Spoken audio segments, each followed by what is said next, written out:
Ce livre est en vente sur Amazon, le lien est dans la description. N'hésite pas à te le procurer pour l'avoir toujours avec toi. Si tu aimes nos histoires, abonne-toi à la chaîne et active la cloche pour ne rater aucune nouvelle aventure. Un cœur de champion.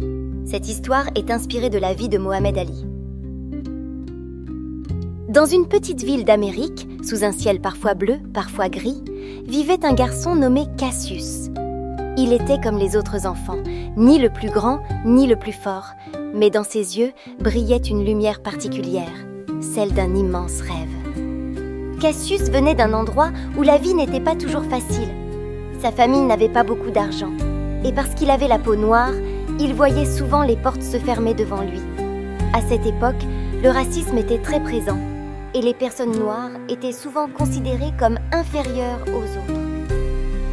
Il y avait même des endroits, comme des restaurants ou des cafés, où il n'avait pas le droit d'entrer.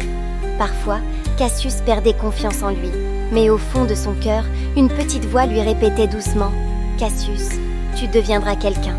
Un jour, tu seras le plus grand. »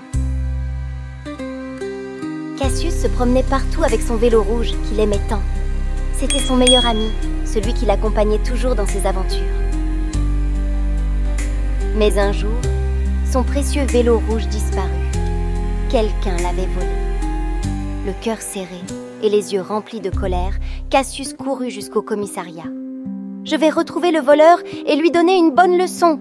dit-il au policier.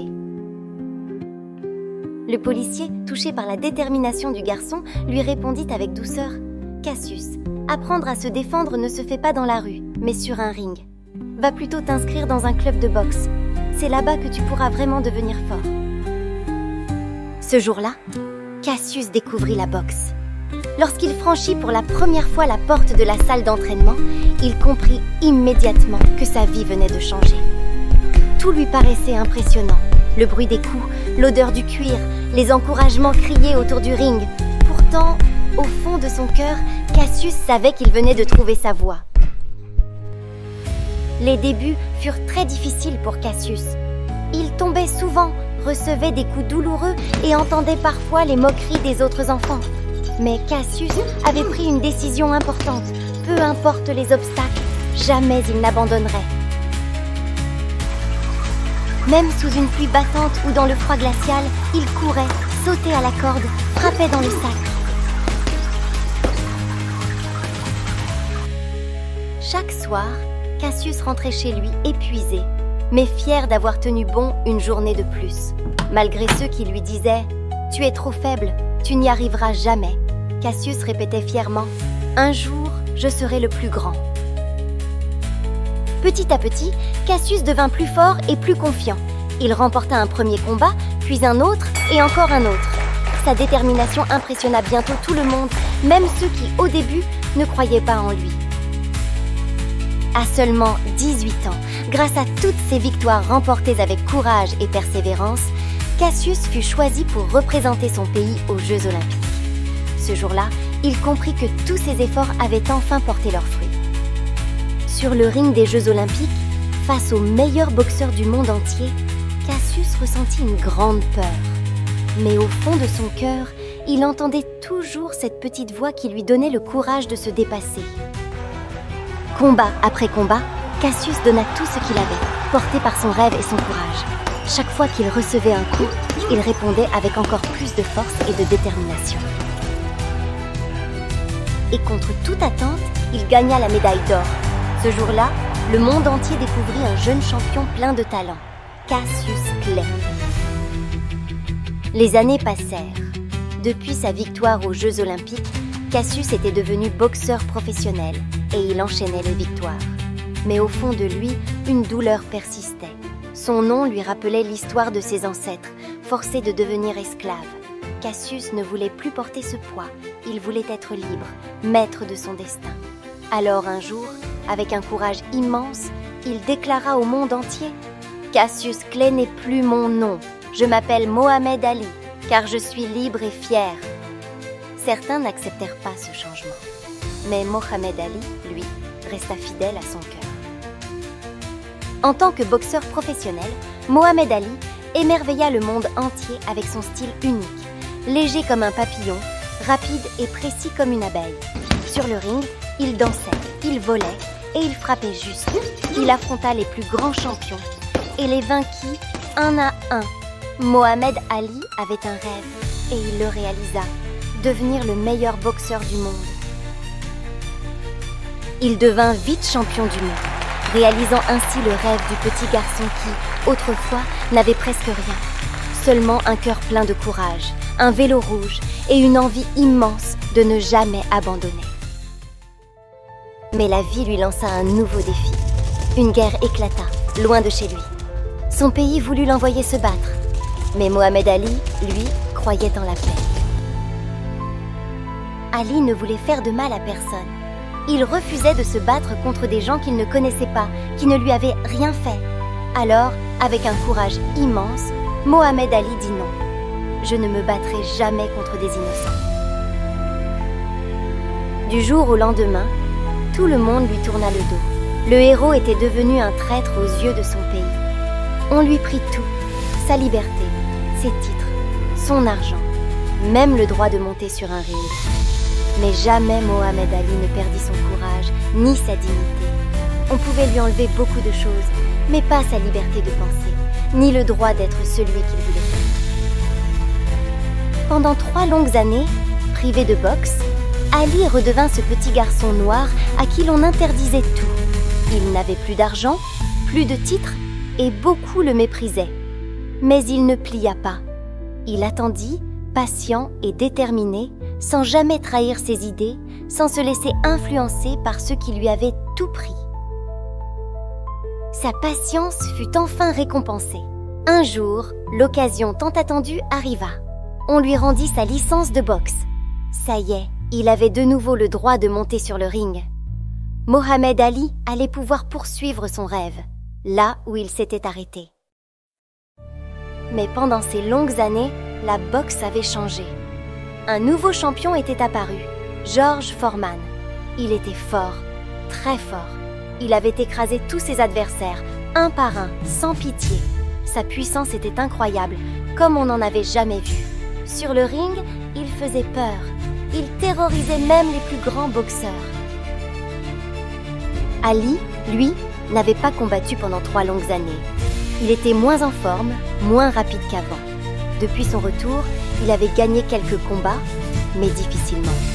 Et aucun de ses adversaires n'était du niveau de George Foreman. S'il voulait redevenir champion du monde, il n'avait pas le choix. Il devait affronter Foreman. George Foreman, que tout le monde croyait invincible. Une véritable force de la nature.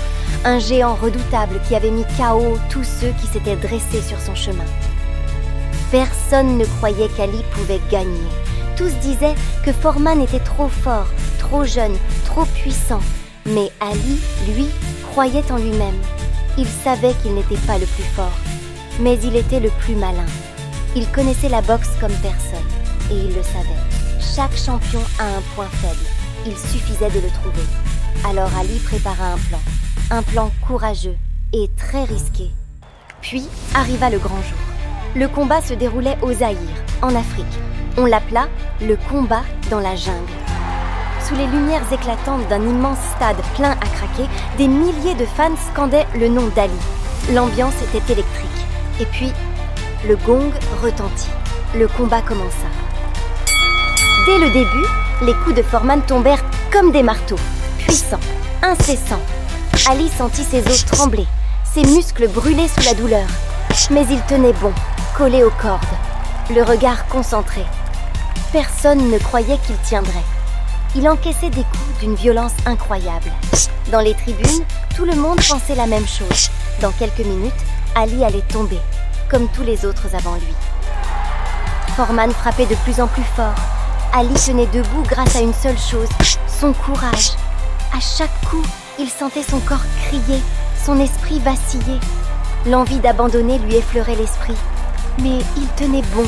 Il se parlait à lui-même, en silence. Tiens bon, pas maintenant. Tu ne peux pas abandonner. Il le savait. S'il résistait encore un peu, tout pouvait basculer. Puis, Ali sentit quelque chose changer. Les coups de Foreman étaient moins puissants. Ses bras, si redoutables au début, devenaient lourds, très lourd. Il avait frappé si fort, si longtemps, qu'il s'épuisait à vue d'œil. Foreman haletait, transpirait, peinait à lever les bras. Ali comprit alors, le moment qu'il attendait était enfin arrivé. Voilà, c'était ça le point faible de Foreman. Ali l'avait trouvé. Foreman frappait fort, très fort, mais il s'épuisait vite. Ali devait le fatiguer encore, le pousser à tout donner, jusqu'à ce que ses coups perdent leur puissance. Alors, il pourrait attaquer sans craindre d'être mis KO. Il le savait, sa seule chance était là. Épuiser ce géant, tenir bon, attendre le bon moment. Alors, Ali mit son plan à exécution. Il força Foreman à se fatiguer encore et encore. Il le provoquait, calmement, avec un sourire malicieux. Il posait une main sur sa tête et lui lançait « C'est tout ce que tu as, George. Frappe plus fort. Tu frappes comme un bébé. » Furieux, Foreman tomba dans le piège. Il frappa encore, plus fort, encore plus fort. Il envoyait tout ce qu'il avait, chaque coup, avec la rage d'un lion. Mais Ali tenait bon comme un roc. Il résistait avec une détermination incroyable, attendant l'instant parfait pour riposter. Puis vint le 8e round. Foreman était à bout de force. Ses coups étaient lents, moins précis, bien moins puissants. Ses bras étaient lourds, douloureux, presque impossibles à lever. Et là, Ali sentit une énergie nouvelle l'envahir. Son cœur battait fort, mais son esprit était clair. Il vit une ouverture, petite mais suffisante. C'était le moment qu'il attendait depuis le début. Alors, avec une force née du courage et de la volonté, Ali lança une série de coups rapides, précis, puissants. Chaque coup atteignit sa cible, juste là où il fallait. Foreman vacilla. Son regard se troubla. Puis, sous les yeux du monde entier, il s'effondra lourdement sur le ring. Ali avait gagné. Le stade explosa de joie. Des cris, des larmes, des applaudissements. Mohamed Ali venait de réaliser l'impossible. Mais cette victoire était bien plus qu'un simple titre. C'était la victoire du courage, de la persévérance et de la force du cœur face à l'adversité. Le trophée, l'argent, les honneurs, tout cela comptait peu pour Ali. Sa vraie victoire, c'était celle de ce petit garçon qu'on n'avait jamais cru capable d'y arriver. Ce petit garçon qui un jour s'était fait voler son vélo et qui venait de conquérir le monde.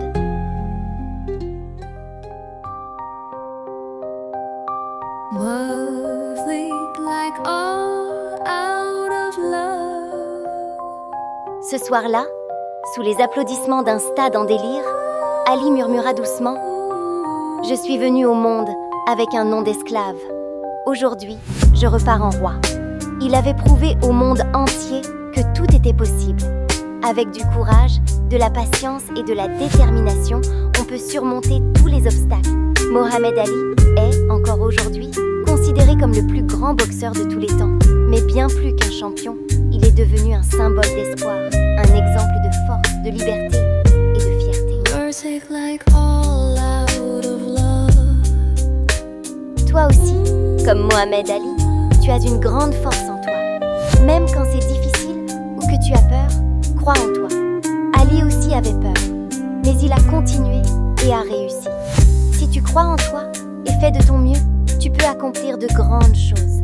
Ta force est dans ton cœur, ton courage et tes rêves, et personne ne peut te l'enlever.